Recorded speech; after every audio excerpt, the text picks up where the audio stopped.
Hari ini kita jawab pertanyaan.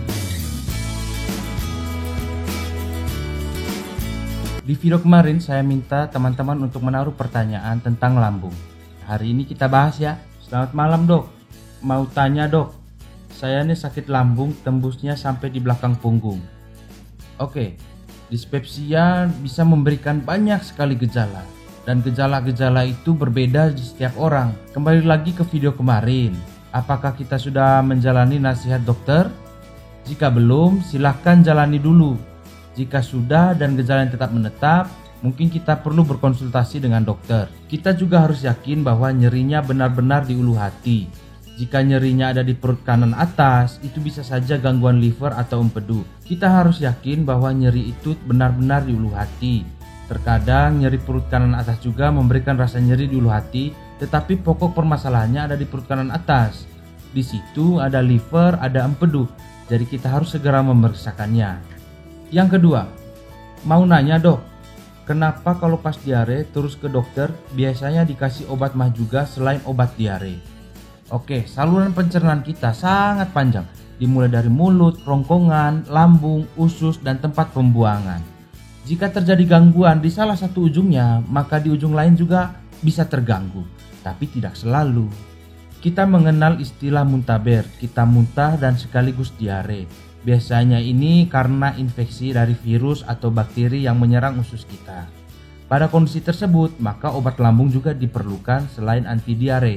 Walaupun tidak sampai muntah, gejala dispepsia itu bisa muncul, sehingga diperlukan obat-obat untuk lambung. Pemberian obat oleh dokter sangat bergantung pada kondisi pasien, hasil wawancara, dan pemeriksaan fisik. Terkadang tidak semua diare memerlukan obat lambung, bahkan tidak semua diare membutuhkan obat.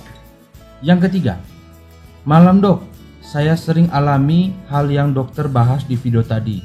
Oke, sekarang harus ikut nasihat tadi ya. Tapi akhir-akhir ini perut sering bunyi, baru di mulut terasa ada yang mengganjal. Minta solusinya dok, tabe. Oke, berarti ada dua masalah. Yang pertama, perut sering bunyi dan sulit menelan. Bunyi usus atau kita sebut bising usus bisa terjadi sekitar 5-34 kali dalam semenit. Bising usus itu terjadi jika usus itu bergerak seperti meremas-remas makanan agar bisa melewati saluran usus yang panjang. Karena terlalu sering, maka kemungkinan yang kita rasakan adalah normal, kecuali jika terjadi gejala-gejala lainnya, misalnya diare, tidak bisa BAB, atau muntah-muntah. Maka bising usus yang terlalu sering terjadi merupakan juga adalah tanda bahaya.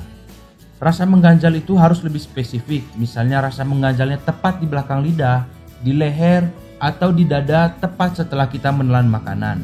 Rasa mengganjal ini bisa terjadi bila ada penyempitan saluran makanan, ada benjolan yang mempersempit saluran, ataupun fungsi-fungsi otot menelan kita yang terganggu. Saya sarankan untuk pertama kali kita mengganti makanan dengan makanan yang lunak agar mudah ditelan. Jika kita terlalu sering tersedak dan memuntahkan kembali makanan yang baru kita telan, pergilah ke dokter untuk memeriksa lebih lanjut. Itu saja pembahasan kita hari ini. Terima kasih sudah menonton. Sampai jumpa di video berikutnya. Tetap sehat, tetap semangat.